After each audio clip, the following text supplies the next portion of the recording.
com o alto, né? De todas as formas.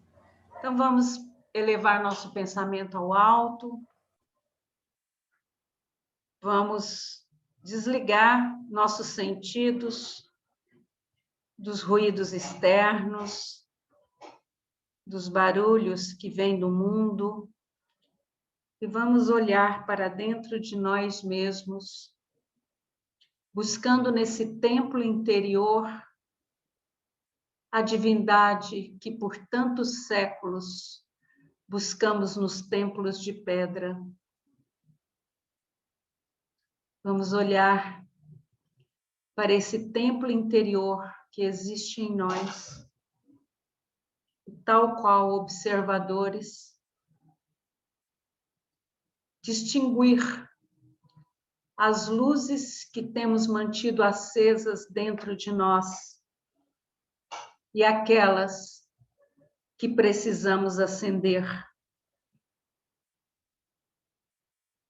Senhor Criador, através do nosso irmão maior, Yoshua, aqui estamos para aprender com o teu evangelho de amor, de luz e de paz. Traga, Senhor, do sol central de nossa galáxia, as mais sutis vibrações de amor, os mais sutis eflúvios de luz e de paz, para que durante este encontro possamos transmutar nossas emoções debilitadas, aflitas, angustiadas, em rios de luz, de paz e de calmaria. Senhor, aqui estamos para te pedir, tal qual Salomão te pediu um dia, que nos dê sabedoria. Sabedoria para distinguir o bem do mal e fazer a opção correta. Sabedoria para transmutar em nossa mente os sentimentos que estão adoecidos ou adormecidos. O amor que se tornou mágoa, a mágoa que se transformou em ódio, a luz que se transformou em sombras, as sombras que se transformaram em trevas da ignorância, a saúde que se transformou em enfermidade, a enfermidade que se transformou em marca indelével nos espíritos aflitos e desesperados, a prosperidade que se transformou em miséria, a miséria que se transformou em necessidade das coisas mais simples que a natureza tem à disposição para oferecer. Pai, ilumina nossos espíritos sequiosos de amor e de sabedoria. Fortalece essas duas asas que nos levarão a Ti. E permita, Senhor, que neste voo ascensional possamos carregar conosco todos aqueles que estão sob a nossa autoridade moral ou sob a nossa inspiração. Sabemos, Senhor, que não sairemos daqui enquanto não houvermos pago o último ceitil.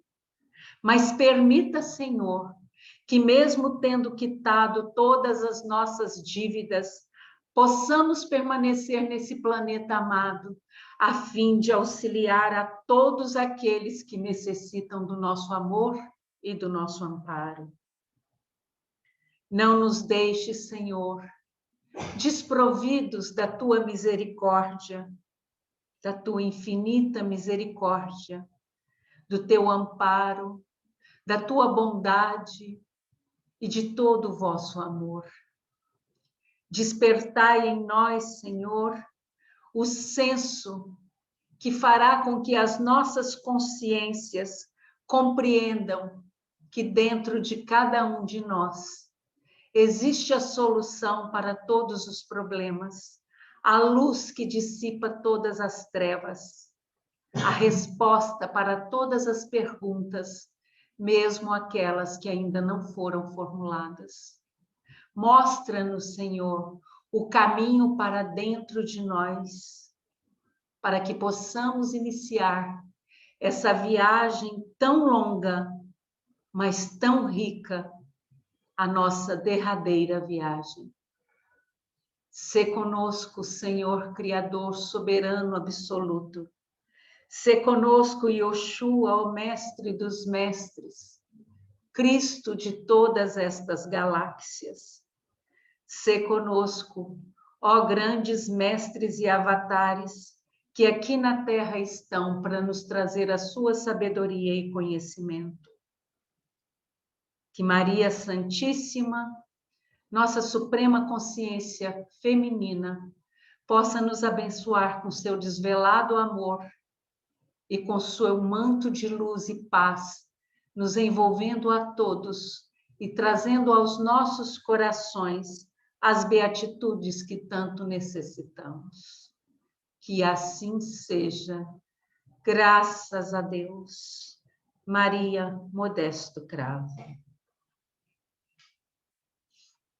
Gratidão, Maria. Gratidão, querida irmã. Então, para aqueles que eu não disse ainda boa noite, muito boa noite. Esta é uma noite de muita cura, é uma noite de muitas descobertas, é uma noite de muitos conhecimentos. E pedimos que Deus nos abençoe nessa viagem que nós vamos começar a fazer através da intervenção, da canalização dos nossos irmãos superiores. Então, vamos passar para as nossas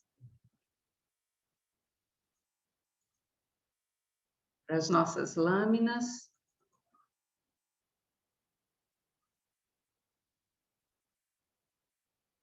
Anderson, você vê minha lâmina? Ok. Bom, eu acho que estamos todos em veteranos, né?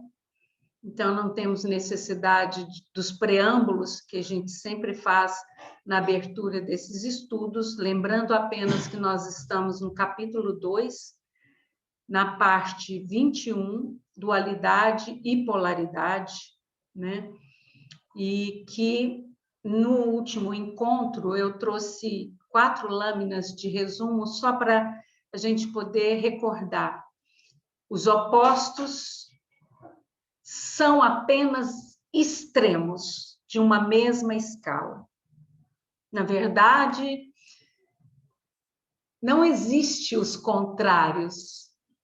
Existem polaridades diferentes, não é? Acho que todos aqui já entenderam isso. Quando eu falo de ódio, eu estou falando do amor que precisa crescer, que precisa melhorar, aumentar a sua vibração, né? Aprender, né? Se curar, curar-se, né? Então, existe o quê? Apenas diferentes graus distintos de vibração entre um extremo e outro. Então, entre o id e entre o superego, existe uma escala. Entre o id e o consciente, existe uma escala ainda maior. O id não é o oposto da consciência despertada. O id é o recrudescimento desta consciência. É a negação desta consciência. É o que a humanidade vem fazendo desde quando ela começou a alavancar nas ciências né? Da descoberta do ferro, do bronze, né? Na era do ferro, na era do bronze. Então, desde esses primórdios, né, que começou o recrudescimento dessa consciência. Uma consciência que, mesmo estando dentro de um corpo primitivo, tal qual os primeiros adventos dos australopitecos, ela era pueril, ingênua. Mas foram essas escolhas feitas pelo livre-arbítrio, porque é preciso entender que, mesmo nesse tempo mais remoto, a humanidade não estava desprovida de intuição, de orientação, de visitas materializadas do nosso povo para que pudessem ser orientados, esclarecidos e relembrados de quem cada um ali era, né? E o que nós entendemos com esse estudo que nós fizemos na semana passada? Que é possível a cada um de vocês trabalhar a sua própria alquimia mental, transmutando os seus sentimentos, as suas emoções. E como que se faz isso? Vigiando. O orai e vigiai. Vigiando, porque os pensamentos, estes hóspedes, lembra que eu falei que os pensamentos não te pertencem? Eles não são a sua essência. Eles podem ser agregados à sua essência, mas eles são hóspedes. Eles vêm e eles vão. Você escolhe os pensamentos que você quer hospedar, que você quer manter, que você quer introjetar na sua essência. Os outros você liberta. Então, quando você é visitado por um pensamento indesejado que te reporta a uma sensação de angústia, de pânico, de sofrimento, de depressão, de ansiedade. Quando você percebe que está sendo visitada por este pensamento, você tem que fazer o quê? A psicologia humana, a psicologia de vocês ensina. É a lei da compensação. Você substitui esse pensamento por um outro pensamento elevado. Você pode não conseguir fazer isso dependendo da sua condição espiritual ainda. Então, o que você precisa? Precisa de uma ajuda. Então, você escuta uma boa música, você escuta uma boa preleção, uma boa palestra, você escuta repetidamente as orações que são disponibilizadas para vocês todos os dias. Você substitui aquele pensamento. Então, esse ato de começar a substituir pensamento, ele é o início dessa alquimia mental. A gente não dá pulos, saltos quânticos. Ninguém, nada nesse universo, nada. Nem um Sol, nem Alcione, nem a nossa galáxia, nada dá salto quântico. A largata, para se transformar em borboleta, ela precisa passar pelo deserto do casulo. Você não vai se transformar de um espírito mediano, ainda feito às coisas materiais, apegado ali à matéria. Você não vai passar nessa sua atual encarnação para uma situação de um ser iluminado. Não vai. Mas o que você vai fazer nesta que é a sua principal vida? De todas as suas vidas paralelas. Esta é a principal. Por que que esta é a principal? Porque agora você está despertando. Você está acordando. Então, essa é a vida principal. Você está entendendo aquilo que você nunca entendeu antes, porque você estava cego. Você começa a ver o que é realidade. Lembram-se, eu sempre oriento os estudos, tanto de domingo quanto esse, para que vocês trabalhem com as coisas que lhes são comuns. Eu uso os estudos de vocês. Quando eu quero falar com o meu aparelho, eu, às vezes, levo uma música até ela, para que, através daquela música, ou através de um determinado ensinamento, a minha mensagem seja passada. Nem sempre ela está escutando a minha voz, ou eu estou canalizando. A gente precisa entender. E vocês lembram que no estudo de domingo, nós estudamos amplamente a caverna de Platão? Vocês se lembram disso? O mito da caverna do Platão. Dos homens que viviam dentro de uma gruta, né? Onde eles só viam as sombras que eram passadas por uma fogueira, por uma tocha. E eles acreditavam que o que eles viam ali era a realidade. Não tinha nada além daquilo. Até que um daqueles prisioneiros consegue sair da caverna, vai para o mundo externo. A primeira coisa que ele teve, olha o salto quântico aí, ele ficou cego pela luz. Ele precisou de um tempo para se adaptar àquela claridade. Ele precisou de um tempo. Não se dá esse salto quântico. Ao ter esse tempo, ao se adaptar com a luz, ele começou a ver a realidade.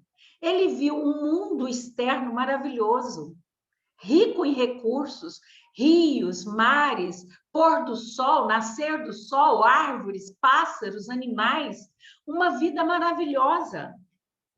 Ele viu homens livres, crianças felizes. E o que que ele quis fazer? Ele quis voltar à caverna e mostrar aos seus irmãos, aos seus amigos,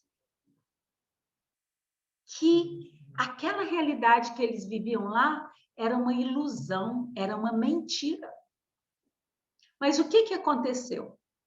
Quando ele falou da verdade para os seus amigos, para os seus irmãos, o que que eles fizeram com ele?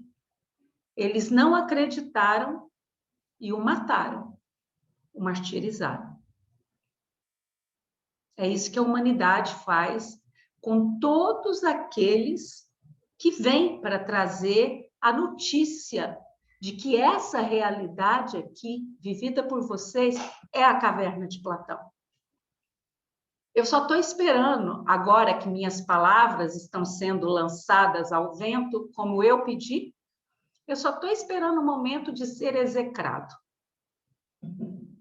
né? Pelo populacho, de começarem as críticas, de começarem todo tipo de observações indecorosas, jocosas. Isso não me atinge. Eu vim para cumprir uma missão, vou cumprir e pronto. Então, entendam que é possível fazer essa alquimia mental com os seus sentimentos, com os seus pensamentos, mudando a sua forma de ver o mundo.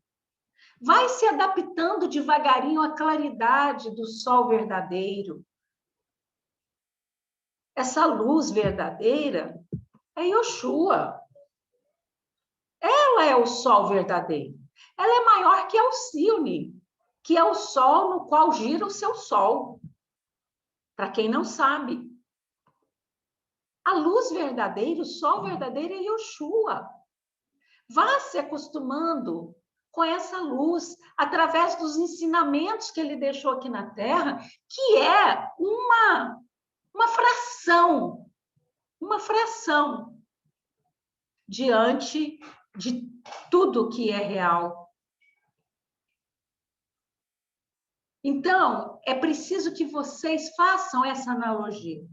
Tanto os metais, né, como os demais elementos, tanto quanto a mente, pode ser mudada, pode ser transformada de grau em grau. O que eu sempre falo para vocês? Um dia de cada vez. Um passo de cada vez. Isso é bíblico. Isso é bíblico, está escrito lá. Saiu da própria boca de Yoshua. Está lá no Evangelho de Mateus. A cada dia basta o seu mal. Se você entende isso, você não sofre de ansiedade.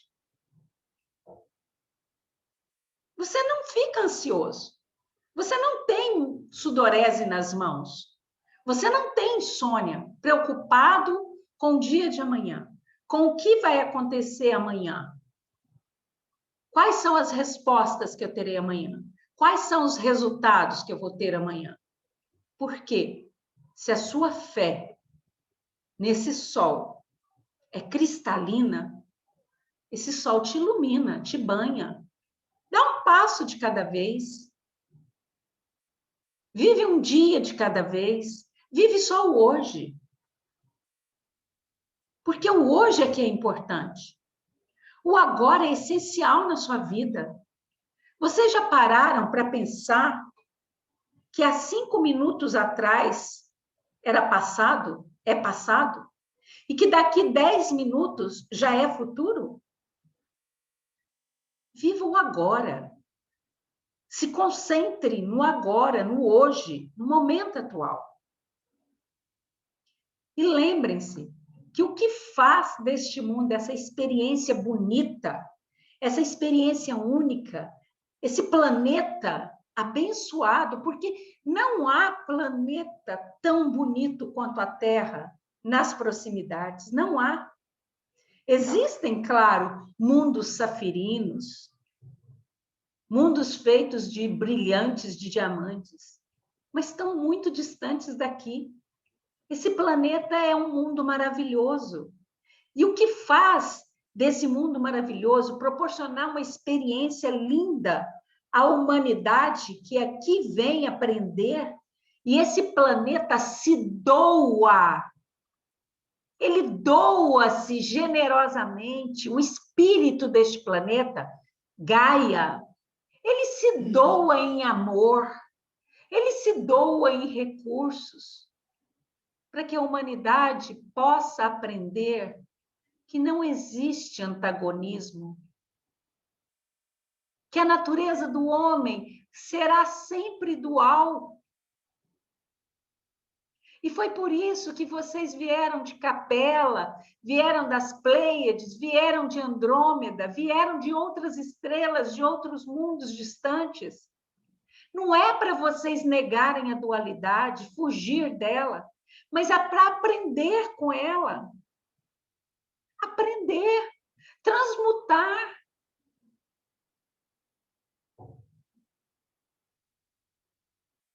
Tudo neste mundo é possível de ser transmutado. Basta que você tenha entendimento, compreensão. Basta que você deixe que conhecimento chegue à sua consciência. Basta que você use bem o seu livre-arbítrio, que faça boas escolhas. Então, esse foi o resumo do nosso encontro anterior, né? E hoje nós começamos uma nova parte, né? Está lá no parágrafo 11 do capítulo 2. Estudamos a ciência da espiritualidade consoladora desde os primórdios da razão. E, todavia, desde as épocas mais remotas, consagramo-nos ao alvitamento e ao morticínio. Cantávamos hinos de louvor com Krishna. A pronúncia correta é Krishna. Aprendendo o conceito da imortalidade da alma, à sombra das árvores augustas que aspiram aos cimos do Himalaia. E depois descíamos ao vale do Ganges, matando e destruindo para gozar e possuir. Soletrávamos o amor universal com Siddhartha Gautama e perseguíamos os semelhantes em aliança com guerreiros singaleses e hindus. Fomos herdeiros da sabedoria nos tempos distantes das esfinges e, no entanto, da reverência aos mistérios da iniciação, passávamos a hostilidade sangue sedenta nas margens do Nilo. Acompanhando a arca simbólica dos hebreus, reiteradas vezes líamos os mandamentos de Jeová, contidos nos rolos sagrados, e desatentos os esquecíamos ao primeiro canglor da guerra aos filisteus. Chorávamos de comoção religiosa em Atenas e assassinávamos nossos irmãos em Esparta. Admirávamos Pitágoras, o filósofo, e seguíamos Alexandre, o conquistador. Em Roma, conduzíamos oferendas valiosas aos deuses nos maravilhosos santuários, exaltando a virtude para desembainhar as armas, e minutos depois, no átrio dos templos, disseminávamos a morte e entronizávamos o crime. Escrevíamos formosas sentenças de respeito à vida com Marco Aurélio e ordenávamos a matanças de pessoas limpas de culpa e úteis à sociedade. O que é isso, senão polaridade? E o que a polaridade quer nos ensinar? O que precisamos aprender? Então, nós vamos começar hoje um estudo que talvez traga muita estranheza em alguns momentos, traga até polêmica. A minha intenção é que traga polêmica, né? Que traga discussões. Mas nós vamos começar a falar da polaridade, da dualidade nas crenças humanas. Vamos falar de Deus também, né? Então, a primeira coisa é entender que todo ser, até ele chegar à humanidade, tudo que é criado, traz em sua essência a mônada divina. Essa mônada divina vem no princípio inteligente. É o germen da consciência. É o germen da consciência. Esta consciência materializada, plasmada em matéria, constitui-se o que é o seu DNA.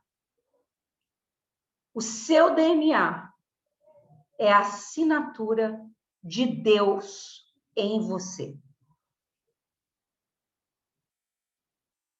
Todas as vezes que Deus, por sua vontade soberana, transmite aos seus assessores diretos, tais quais Yoshua, a necessidade de qualquer mudança em sua criação, é pela consciência e pelo DNA que essas mudanças se processam. Então, tendo em si essa mônada divina, né, todo homem, ele vai sentir inconscientemente que existe algo superior a ele, mesmo que ele não tenha compreendido isso. Isso é fácil de observar, porque algumas tribos, algumas civilizações fechadas, que ainda não tiveram contato com o que vocês conhecem como a civilização contemporânea, eles têm uma divindade. Eles cultuam uma divindade, né? Ninguém ensinou a eles sobre isso. Isso é inato, né? O grande problema é a forma como os homens entendem que deve ser essa adoração. E, principalmente, como eles praticam esse ato de adoração. Então, o que acontece? Os homens começaram a deificar tudo aquilo que eles não entendiam, que era superior a eles, todas as forças que eles não controlavam, e na maioria das vezes, os deuses da antiguidade nada mais eram do que homens que viveram entre eles. Então, é simples de você entender isso. Basta mais alguns anos e o irmão Francisco Cândido Xavier será um Deus. Né? Na forma, se o homem não tiver desperto, aquele que não tiver desperto, vai entender que os conhecimentos que foram trazidos por meio deste irmão é obra de Deus. E vão deificá-lo. Porque vocês não vivem no mundo monoteísta, vocês sabem disso. Vocês são politeístas, todos vocês. Me desculpem, mas vocês são politeístas. Esse grupo é um grupo interreligioso, mas a essência dele é espiritualista. Pois bem, os espiritualistas não adoram imagens, mas aqui nós temos aqueles espiritualistas ou espiritistas ou espíritas que vêm das igrejas romanas, né? E que trazem ainda o cultivo das imagens. Isso está errado? Isso é indiferente. Isso é indiferente. Ele pode cultivar, ele pode, se é uma maneira que tem de estabelecer um vínculo dele com a espiritualidade, é indiferente. Então, eu queria dizer para vocês o seguinte: vocês, espíritas, são politeístas. Vocês têm o Deus Bezerra de Menezes, vocês têm o Deus Allan Kardec, vocês têm o Deus Chico Xavier, vocês têm o Deus Eurípides Barçanufo e vários outros deuses. Vocês só não usam a palavra Deus. Vocês usam a palavra mentor, guia, e adoram. Tanto é que existe uma ruptura na sua religião, que é a religião que deveria ser a mais próxima do que foi pregado por Emmanuel, a religião universal do amor. Isso está lá na introdução do livro Missionários da Luz. Então, o que acontece? O homem ainda não se desapegou de culturas milenares que lhe foram passadas de geração em geração, de existência a existência. Ele traz isso tudo entranhado nas suas múltiplas personas. E não é fácil realmente se desfazer disso. Não é fácil. Então, se você olhar a civilização greco-romana, que nós vamos abordar aqui um pouco mais especificamente, você percebe que existe um panteão de deuses, quer dizer, os romanos adotaram os deuses gregos e mudaram os nomes para facilitar a vida deles, né? Na verdade, são os mesmos deuses, com algumas distinções que eles acrescentaram, alguns atributos que lhes interessavam e ficou tudo certo, né? Mas se você pegar o panteão greco-romano e começar a analisar o perfil de cada deus que foi ali consagrado, né? Aí você vê na história da mitologia, não, são as constelações e não sei o quê, e tal, os eventos da natureza que levaram a cultuar esses deuses. Não. Foram pessoas que viveram aqui na Terra. Hércules foi um ser humano, é um ser humano, né? Humano é humano, né? Mas Hércules viveu aqui na Terra. Criou-se uma lenda dos 12 trabalhos de Hércules, da sua força. Gente, é igual Sansão lá da Bíblia, é a mesma coisa. É a mesma coisa. Mas foram homens que viveram aqui. Esses homens podiam ser bondosos ou não, grandes avatares ou não, reencarnados ou encarnados na Terra pela primeira vez. Mas são homens que fizeram grandes obras que o destacou dos demais. Na Suméria, que é a sua civilização mais antiga que se tem notícia, né? A civilização mais antiga que se tem notícia com evidências, né? Porque existiram outras sem evidências, mas que ainda vão se descobrir. Então, na Suméria, existiu um homem que se chamava Marduk. E este homem, ele era de uma perversidade, de uma crueldade tão assombrosa, e ele tornou-se rei, fez-se rei, e ele era de uma perversidade tão assombrosa que ele virou lenda. E, por consequência, ele virou o quê? Um deus. Então, havia várias formas de deificar.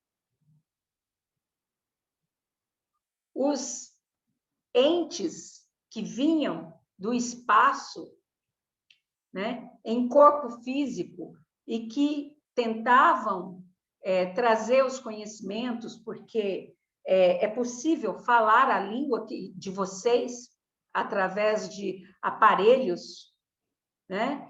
Então, eles vieram trazer conhecimentos, ou alguns se materializavam pelo formato de holografia que vocês conhecem, para ficar mais fácil de entender. E eles viraram o quê? Deuses. Mas todos esses deuses, a maioria desses, não sendo esses que se materializavam, eles tiveram que o quê?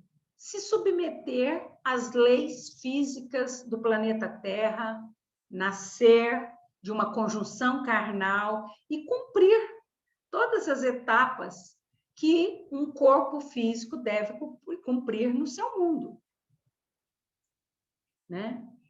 Então, desde esses primórdios, vem se estabelecendo deidades boas, né? Deidades que eram soberanamente gentis, iluminadas, benévolas, mas também haviam deidades maléficas, como Marduk.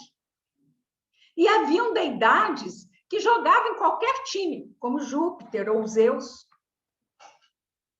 Aliás, Zeus é um deus pervertido, né? É um deus pornográfico. Como Salomão, que é um deus na Bíblia. Embora não se use esse nome para ele, mas é tido como o grande Deus.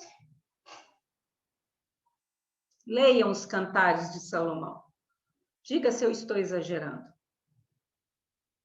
Então, desde que o homem começa a evoluir, começa a progredir, começa a aprimorar o seu princípio inteligente, que já é o estudo que nós já fizemos, ele começa a fazer as suas escolhas, o exercício do seu livre-arbítrio, e aí ele vai determinando deidades bondosas, deidades malévolas. Deus e o diabo, que são os títulos que vocês dão hoje. mas que lá atrás não existia Deus e o diabo. Não existia o demônio. Não existia. Né? Então, criou-se um panteão de deuses. Deuses que o homem adora desde a mais primórdio desse mundo. Yahvé, Jeová, Alá, Deus, e muitos que chamam Jesus de Deus, não é? Olha aí uma coisa. Os católicos, os protestantes, os evangélicos e várias religiões que acreditam na Trindade divina. Deus Pai, Deus Filho e Deus Espírito Santo. Gente, isso aí já é politeísmo. Presta atenção. Isso já é politeísmo. Criador, é o soberano. Yoshua é um Cristo. E tem vários outros Cristos. Entendam essa diferença. Não tem essa coisa de Deus Pai e Deus Filho. Todos vocês são Deus Filhos. Deuses Filhos. Todos vocês. Yoshua é um irmão maior, um irmão mais velho. Só para vocês terem ideia, há 4,5 bilhões de anos atrás, quando Yoshua nos reuniu a todos, nos convocando para o trabalho de formação deste planeta, né? Para o trabalho de semeadura desta humanidade, etc. e tal, ele já era um espírito velho. Então, ele é muito mais velho que vocês. Mas ele não é o Criador. Ele é o Criador de vocês.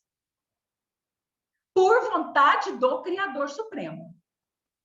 Que delegou a ele esse atributo. Que ele delegou a nós outros, que somos os executores. Vocês entenderam isso? O Criador Supremo é o Verbo. É o Verbo. Ele exala o Verbo. Esse Verbo é compreendido pelos Cristos. E imediatamente transformado em ação. Em luz. E existem as escalas dos mundos. E existe a escala dos espíritos. Vocês já estudaram isso. Então, Yahvé, Jeová, Alá, Deus, esse deveria ser o nome do Criador Supremo, a causa primária de todas as coisas, a fonte criadora, o irracional superior, a consciência suprema e absoluta. Mas você dá o nome que você quiser, dentro da sua condição. Odin, Thor, Freia e os demais deuses nórdicos, eles eram absolutos para os vikings, para os povos nórdicos. Eles eram os deuses absolutos. Zeus, ou Júpiter, Apolo, que era romano, Ares, Diana, Ceres, Atena, Minerva e tantos outros, né, desse panteão greco-romano. Vishnu e Krishna e Brahma, olha a outra trindade. Krishna é a encarnação de Vishnu. Eles eram deuses muito antes de Abraão decretar o monoteísmo. Eles já eram deuses. Tal qual Shiva, Ganesha e todos os demais deuses orientais. No Egito, Atom, Amon-Ra, Ra, Osíris, Ísis e todos os demais deuses antropomórficos. Todos eles, né? Todos eles existem desde os mais remotos tempos, pela necessidade que o homem tem de se ligar a algo superior ou de entender algo que ele não consegue explicação, que ele não tem explicação. Então, ele cria esses seres para poder adorar. E atribui a esses seres poderes inimagináveis. Júpiter era o maior dos deuses no panteão grego. Ele tinha poderes ilimitados, ele carregava um raio de luz na sua mão, e com aquele raio ele podia fazer coisas inimagináveis. Agora, olha para mim, o que Júpiter faz hoje? Me fala uma coisa que você pediu para Júpiter ou para Zeus e que ele te atendeu. Me fala. Bom, de repente até te atendeu, não sendo Júpiter, um espírito bondoso, uma entidade bondosa que viu a sua necessidade e te atendeu em nome desse ser que não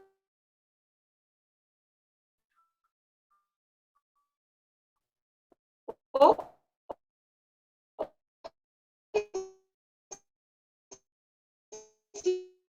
viveu, a maioria deles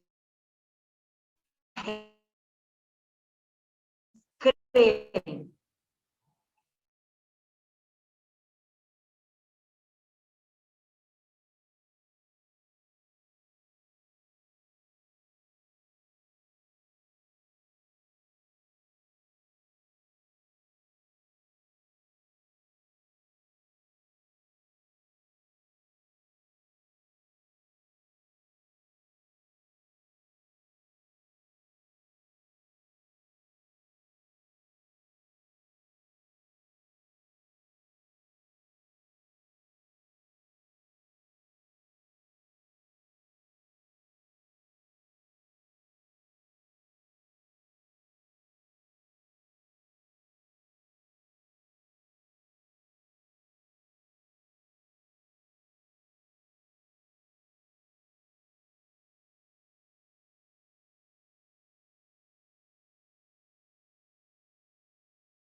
Ô, tia, ô Euler, tá mutado aí o microfone de vocês.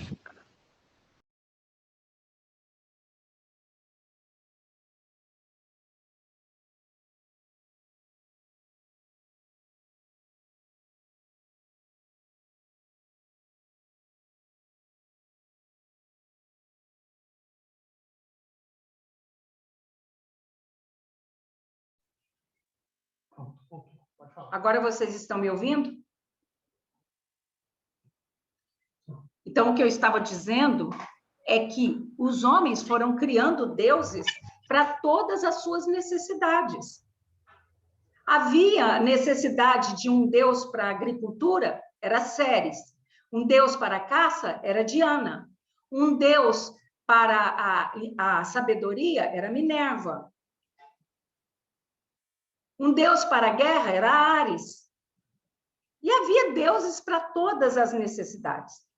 E tinha um deus para a água, um deus para o fogo, um deus para a terra, um deus para a guerra, um deus para a beleza, um deus para a justiça, um deus para o mal. Eles criaram o inferno. Os gregos inventaram o inferno e vocês foram parar nele. Foram os gregos que criaram Hades, o submundo. Da mesma forma como eles criaram o paraíso, que era Olimpo. E os romanos foram na mesma linha de pensamento. Seguiram a mesma linha. Os hebreus também. Os hebreus, antes de serem monoteístas, eles eram politeístas. Eu não sei se vocês sabem, mas os hebreus seguiam Mitra e vários outros deuses. Tanto é que 25 de dezembro é o dia em que se comemora o dia de Mitra. Associou-se esse dia pagão com... Porque Mitra, para quem estuda a mitologia, os atributos de Mitra equivalem muito aos atributos de Oxua. Então, o que a igreja fez? Né? Ao transformar o calendário juliano para calendário gregoriano, que dava essa diferença de tempo, né? Jogou-se o nascimento de Oxua, que deveria ser no começo do ano, nos idos de março, abril, jogou-se para dezembro, exatamente para corresponder ao solstício de inverno ou de verão, dependendo a parte do mundo, e era o dia de Mitra. Então, era uma forma de abafar, né, esse culto a Mitra, que era a vergonha, que é a vergonha, né, do povo hebreu, porque eles eram politeístas.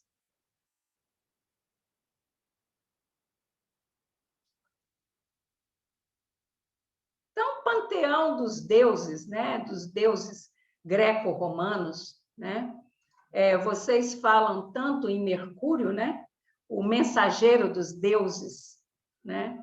Mercúrio seria a função do Cristo, né? Ele recebe de Deus a mensagem e ele leva aos assessores para que eles cumpram, né? Então, havia um Deus para cada coisa. E de modo analógico, vocês têm que entender que o catolicismo, por exemplo, ele não é uma religião criativa. Ele pegou toda a base, todo o modelo do judaísmo. Ele pegou, mudou de acordo com seus interesses e criou essa nova religião. E eles também deificaram homens, principalmente papas, né? Deificaram homens, mulheres, atribuindo a eles poderes especiais, capacidade de falar com Deus, né? Então, eles constituíram um panteão de deuses ou de semideuses, né? igual o que havia na antiga Grécia. Então, você tem santo para tudo. Eu aposto que vocês sabem de cor e salteado. Qual é o santo das causas difíceis? Qual é o santo casamenteiro? Vocês sabem. Vai me dizer que alguma das consciências femininas aqui nunca fez uma abordagem a Santo Antônio? Faz parte. Faz parte do crescimento, né? Então, o panteão de semideuses e até de deuses dentro da Igreja Romana é imensurável. Tem vários santos para cada dia. E a cada dia eles constituem mais santos. Eles constituíram santos, papas que foram homens abomináveis. Eles constituíram santos homens que eram cruéis. Vai entender as razões que eles tiveram, né? Os romanos, né? Que é um povo de senadores injustos, de generais perversos, corruptos, né? De soldadesca cruel. Não é isso? Basta vocês verem como que eles se desfaziam da missão de crucificar outros seres humanos como eles eram. Então, os romanos, eles misturavam muito as suas crenças. Tinha hora que eles acreditavam nos deuses gregos, outras horas eles acreditavam nos deuses da Mesopotâmia, como citei agora, Mitra, e outros deuses, inclusive Marduk, né? Então, daí veio uma grande diversidade de deuses e deusas. Por fim, eles adotaram o panteão grego e fizeram mudanças, mudaram nomes e criaram o panteão romano, para não ficar devendo nada aos gregos, né? Então, você tem, de um lado, Zeus e, de outro lado, Júpiter. E os dois são o mesmo Deus, com nomes diferentes. E todos eles da mesma forma, né? Todos eles da mesma forma. Então, chega um tempo em que a humanidade descobre que não existem aqueles deuses que outrora nós adorávamos. Porque se vocês pensarem que vocês estão nessas vidas paralelas ainda, que vocês ainda estão ligados a essas vidas paralelas, vocês continuam adorando esses deuses. E é por isso que o seu inconsciente te leva a transformar Bezerra de Menezes num semideus, ou um Santo Antônio, ou um Chico Xavier, por causa desse seu vínculo com essas vidas paralelas. Mas hoje, você já consegue entender que nunca existiu Zeus tal qual ele foi criado pelos gregos. E nem Hades, que era o seu irmão do mal. Zeus no Olimpo, no paraíso, e Hades no inferno, no mundo subterrâneo. Né? Atenas, Afrodite, Hera, né? Não existiam. Também não existia a deusa Bátice, os deuses do Egito, Chacal, Amon, Amon-Ra, Ra, Atom, que Amenófis IV ou Akenaton tentou trazer para a humanidade como sendo o único Deus representado pelo disco solar. Isso tudo era o quê? Uma ilusão, uma quimera. À medida que o homem vai evoluindo, ele vai entendendo e ele vai se afastando desse conjunto de crenças que o aprisionam. Não são libertadoras, aprisionam. É interessante que esses deuses, em vez de libertar o homem, em vez de transformar o homem num ser livre, eles o aprisionam. Então, os antigos, os anciãos, né, os mais velhos, eles precisavam explicar vários fenômenos. O raio, o relâmpago, ele era o cajado de Zeus. Zeus estava irado. Agora, hoje, que você já tem acesso à ciência, você sabe explicar exatamente o que é um raio. E aí desfaz-se a crença de que é Zeus que está lançando a sua lança aqui na Terra, para te castigar, para te ferir. Então, era a criação dessas mentes antigas, procurando entender essas forças da natureza, os eventos da vida da humanidade, que ainda não eram por eles compreendidos. Pensem vocês numa pessoa que tinha poderes, como vocês chamam aí, eu não gosto da palavra poder, que tinha o que vocês chamam de mediunidade. Pensam vocês, como que essa pessoa era tratada? Geralmente eram transformadas em pitonisas, né? E as pitonisas eram deusas. Os reis não faziam nada sem consultar uma pitonisa. Estou falando aqui do mundo greco-romano,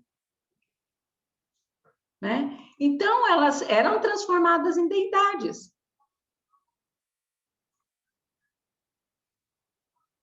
Eu penso que vocês já sabem, aqui outra trindade, né? Osíris, Ísis e Horus, né? Pai, mãe e filho. Deus Pai, Deus Filho e Deus Espírito Santo, né? A mesma coisa. Mas eu penso que vocês já sabem que Osíris esteve aqui na Terra. Reencarnado, encarnado. Veio trazer conhecimentos. Veio ensinar sobre a irrigação no Egito. Veio ensinar sobre agricultura, sobre cultivo de grãos. Veio trazer sabedoria, ensinar a bondade àquele povo. E o que foi feito com ele? Lembra do mito da caverna? Ele foi assassinado por seu irmão. Mas ele esteve aqui, ele viveu. Toda aquela crença que o Egito tinha naquele panteão de deuses tão poderosos, deuses tão fortes, tão cheios de poder, não existe mais. Hoje o Egito, em toda a sua grande maioria, é adepto do islamismo. Né? Adepto do islamismo e de outras doutrinas modernas, inclusive o catolicismo ou o hinduísmo. Vai chegar um tempo em que o Egito vai olhar para trás e vai ver que o islamismo, o hinduísmo, o catolicismo, qualquer outra doutrina que hoje ele acredita, que ele tem os deuses de cada uma delas, é coisa do passado, ele vai estar acreditando em outra fonte. Todos esses deuses do passado, eles tiveram fim. Por quê? Porque eles não são o ser supremo, o Criador. Todos eles passaram e todos passarão. Inclusive os seus dogmas, inclusive as suas doutrinas, passarão. Por isso que eu falo há algum tempo, e às vezes eu não sou bem compreendido, quando eu falo e justifico que as religiões, a maioria delas, se valem dos seus dogmas, dos seus credos, para poder escravizar a mente humana. Manter os fiéis como servos submetidos à sua vontade, para não perder os recursos que são ali doados, né, à conta de dízimo e por aí afora. A verdadeira religião é a religião do amor e do conhecimento. Emmanuel, na abertura do seu livro Pensamento de Emmanuel, no capítulo 1º, se não me engano é o capítulo 1º, ele fala que as duas asas que libertam o homem é o amor e a sabedoria. Ele não fala que as asas que libertam o homem é a religião, ou o dogma, ou a doutrina. Ele nem fala que as duas asas que libertam o homem é o espiritismo. Ele fala que é o amor e que é a sabedoria. Né? Então, é preciso que o homem passe por inúmeras experiências, né? Incontáveis vidas paralelas, incontáveis gerações, para ele entender. Os hebreus que que viveram um dia no Egito, levados por José, né? Que deu a eles terra, que deu a eles alimento, e por ali eles ficaram, e viveram e se apegaram aos deuses egípcios, né? E além de cultivar os seus próprios deuses, né? Com o tempo, eles perceberam que essas crenças nesses deuses, nos rituais desses deuses, eram ilusões. Vocês se lembram do episódio de Moisés no deserto? Quando ele sobe, né, sobe o monte para poder canalizar, né, e receber a tábua dos mandamentos, quando ele desce, o que ele encontra? Um Deus, né, de ouro, um bezerro, o Deus Apis. Eles não tinham ouro para construir o touro Apis, né, que era um antigo deus que eles adoravam no Egito. O ouro foi suficiente para fazer um pequeno bezerro de ouro, e foi o que deu para fazer, homenageando ali esse Deus touro. A necessidade dos deuses, eles acharam que Moisés não voltaria mais, que já fazia mais de 40 dias que ele estava para o alto da montanha, que ele não ia descer mais. Então, vamos construir deuses.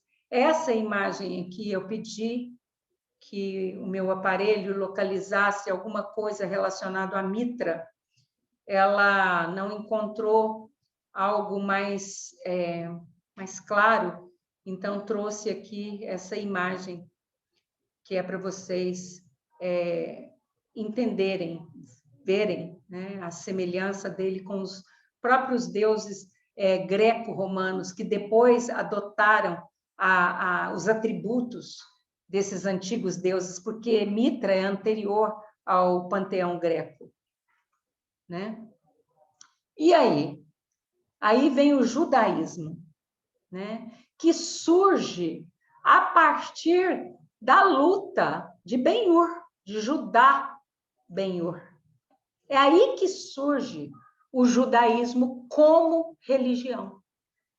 Porque até então os hebreus viviam em torno de um Deus maior e de um panteão de deuses menores.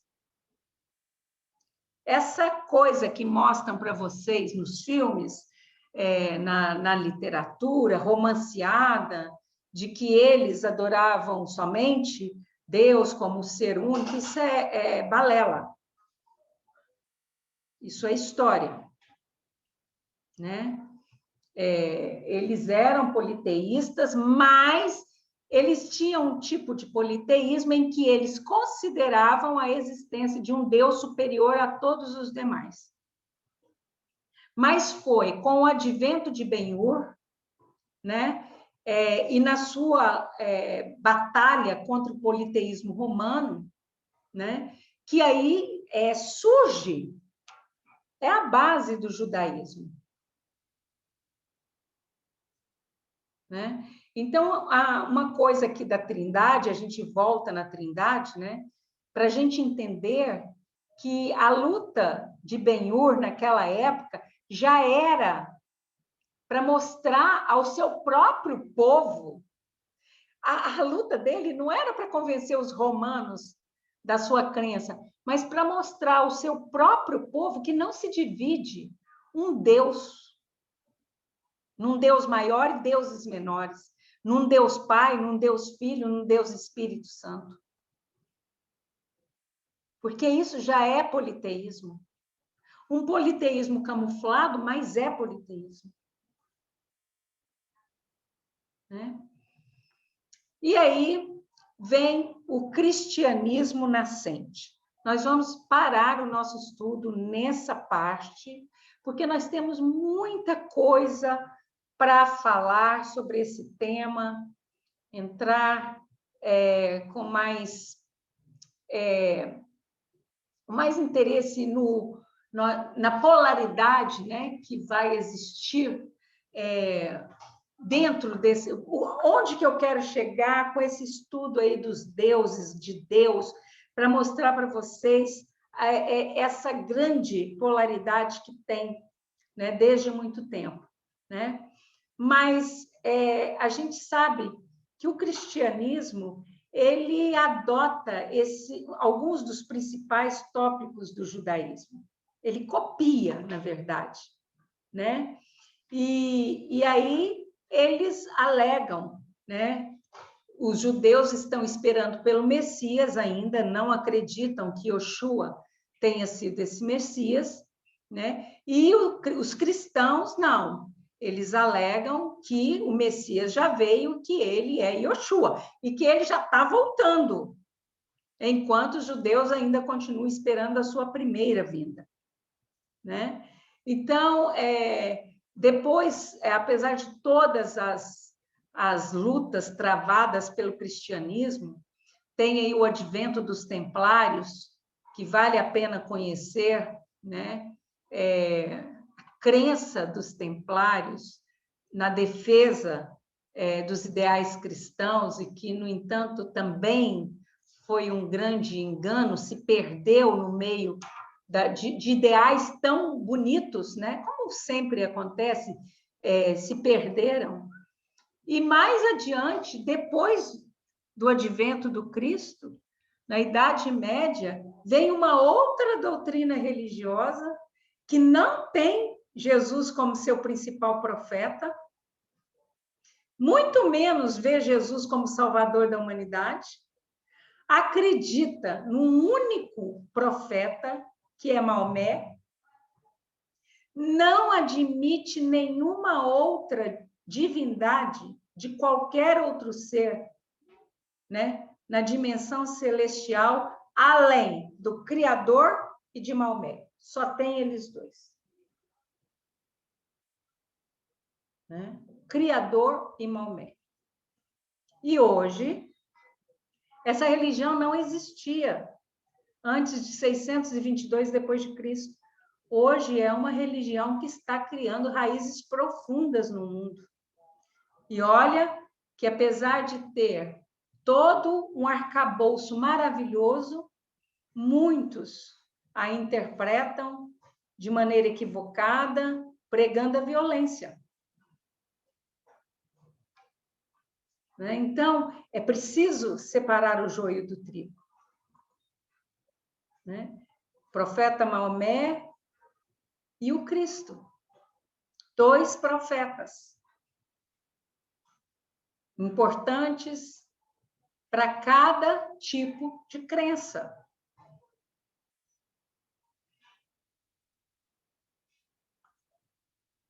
Então, a gente precisa fazer uma reflexão sobre esses tópicos, fazer uma reflexão sobre essas mudanças que vão acontecendo de tempos em tempos, que vão acontecendo de eras em eras. Então, no advento da codificação, nos idos de 1800, pensem comigo o que significou para aquele povo, um louco, um cientista louco, aliás, todo cientista é meio louco ou muito louco, né?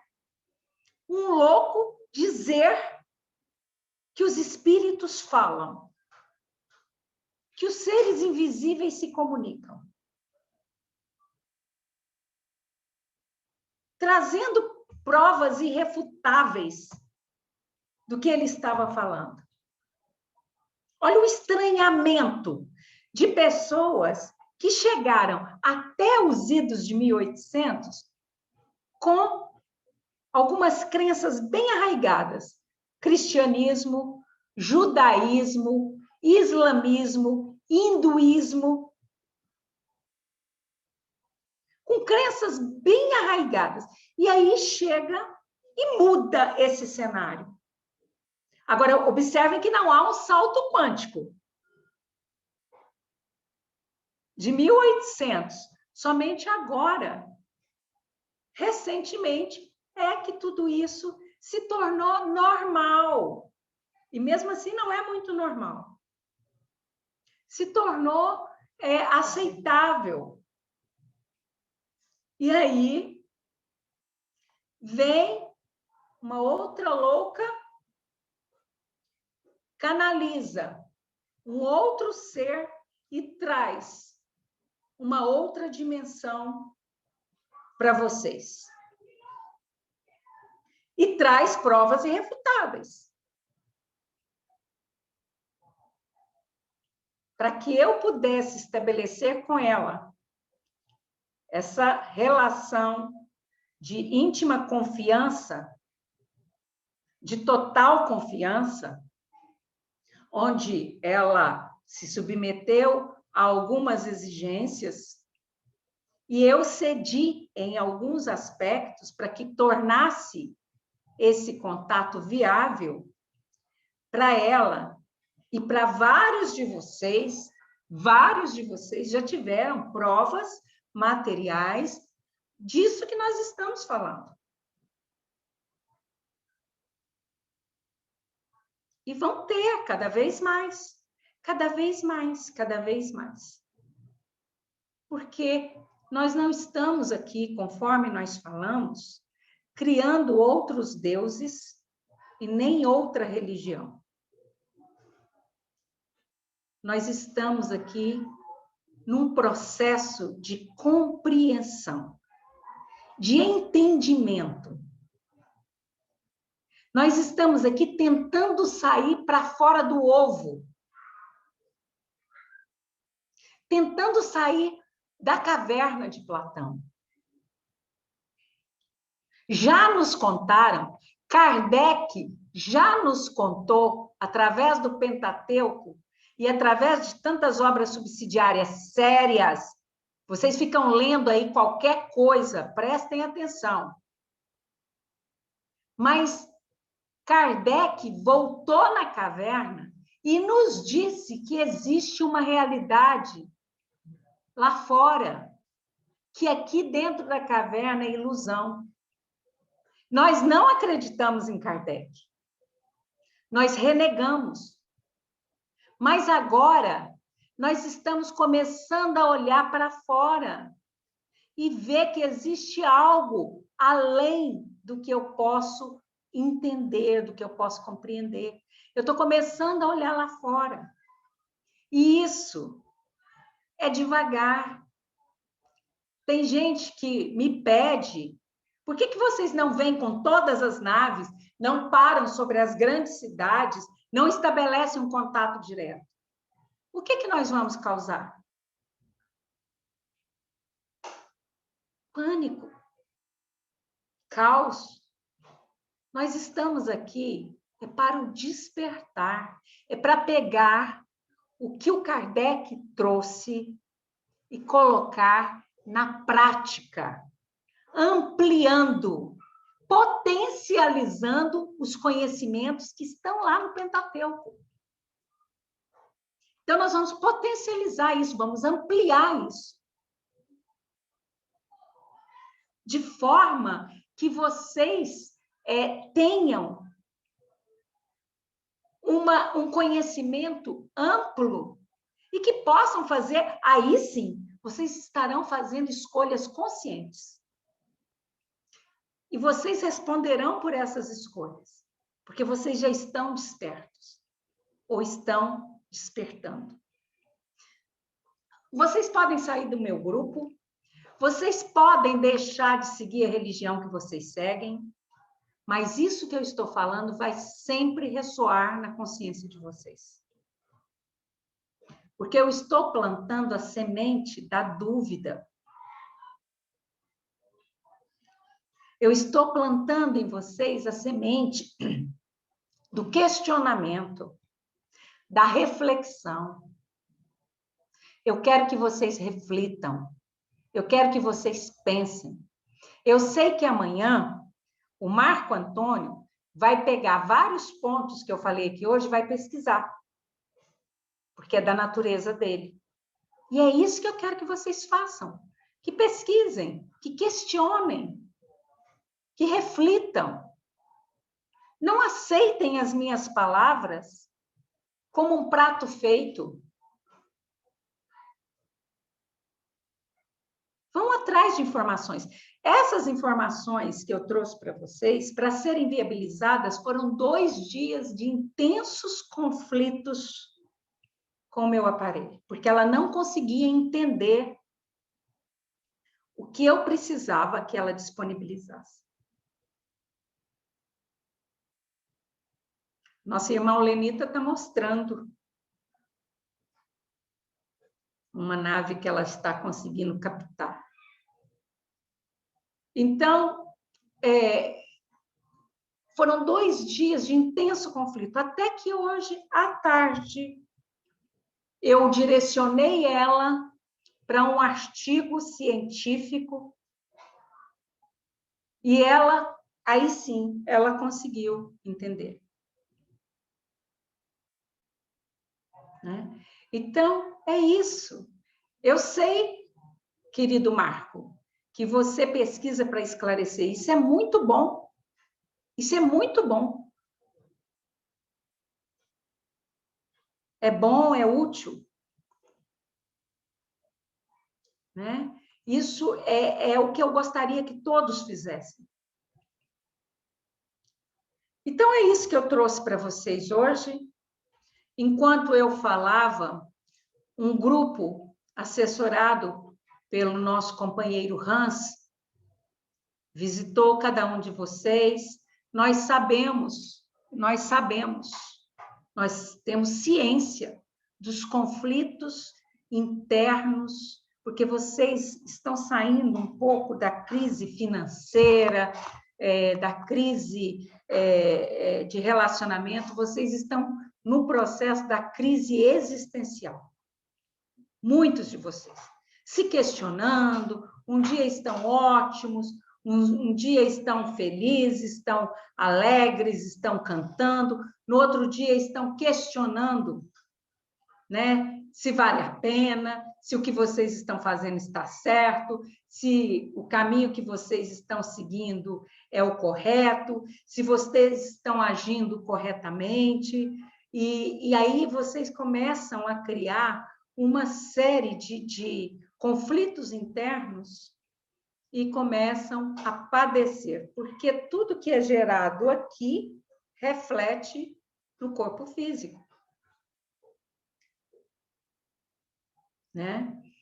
Então, nosso companheiro Hans, assessorados por outras consciências, estiveram aí visitando vocês, cada um de vocês, né? Visitando a mente de vocês, o psiquismo,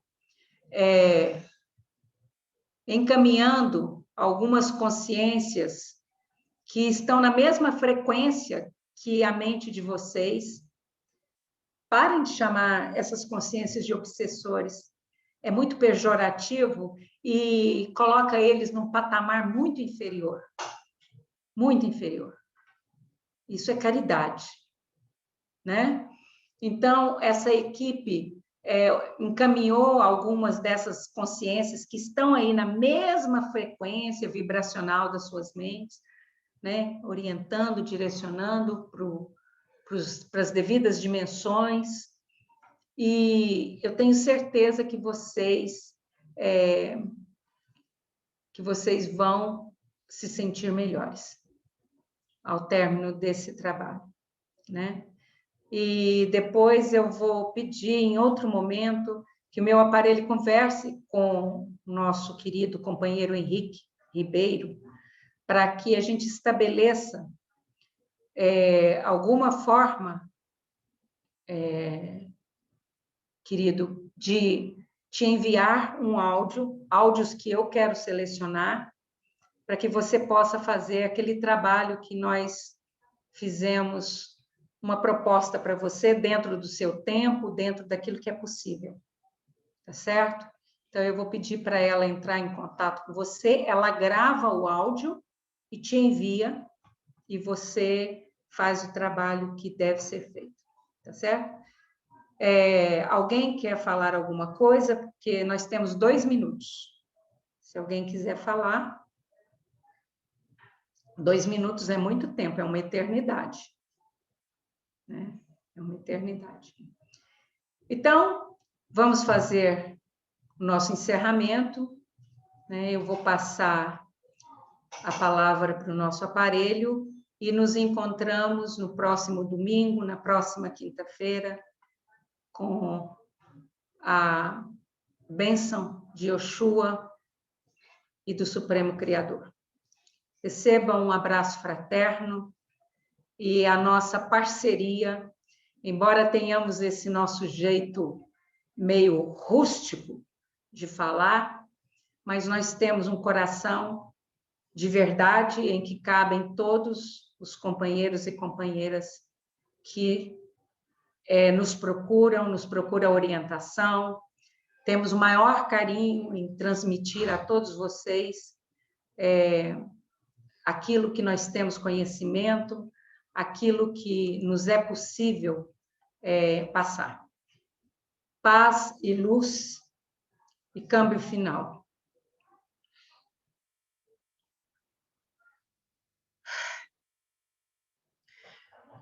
Então, vamos fazer nossa prece de encerramento. Agradecer a Jesus pela oportunidade deste encontro abençoado. Agradecer pela oportunidade de estarmos todos aqui reunidos, por todas as bênçãos que recebemos.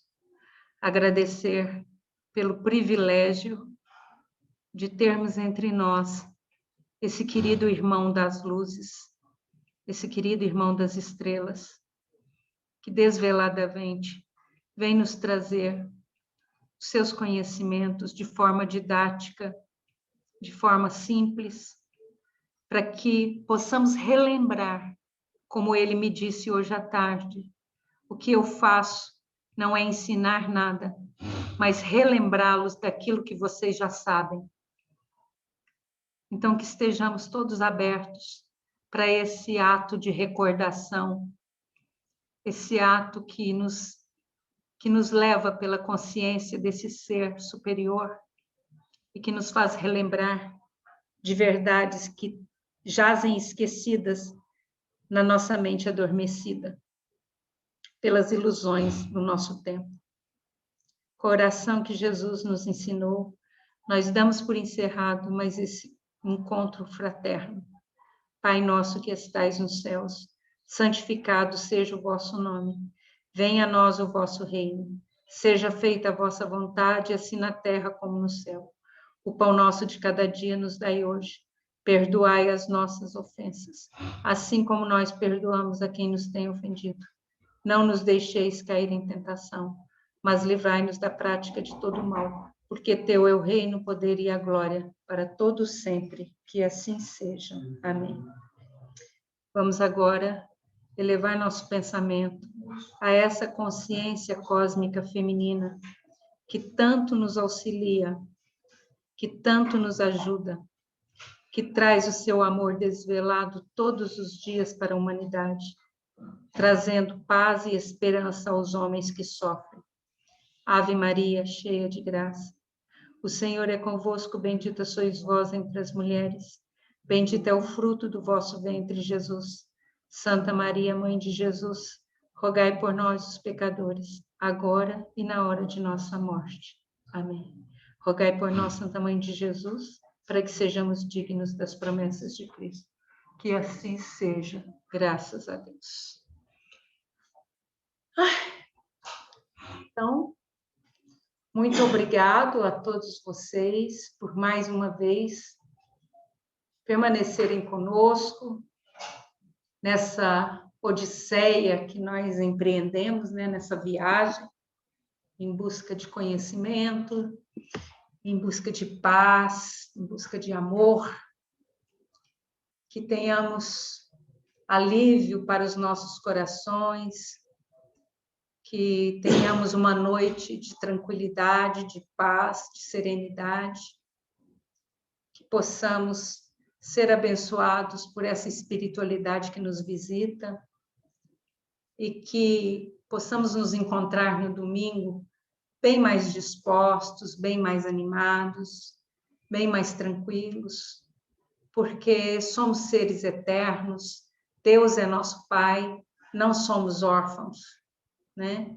Ele cuida de tudo, Ele cuida de nossa vida, Ele cuida dos nossos interesses, Ele cuida do nosso amanhã, Ele cuida para que a gente encontre o caminho que nos levará até Ele.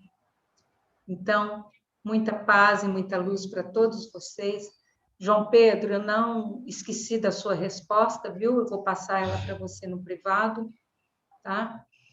E que todos fiquem em paz. Um grande beijo no coração de vocês. Eu agora preciso comer, porque quando eu termino a canalização do Ascan, eu acho que eu perco 1,5 kg, eu já percebi isso. Eu perco mais ou menos 1,5 kg em toda a canalização. Eu termino a canalização numa fome absurda. Então, eu vou lá comer, tá? Um grande beijo, gente. Até domingo. Até domingo. Fique com Deus.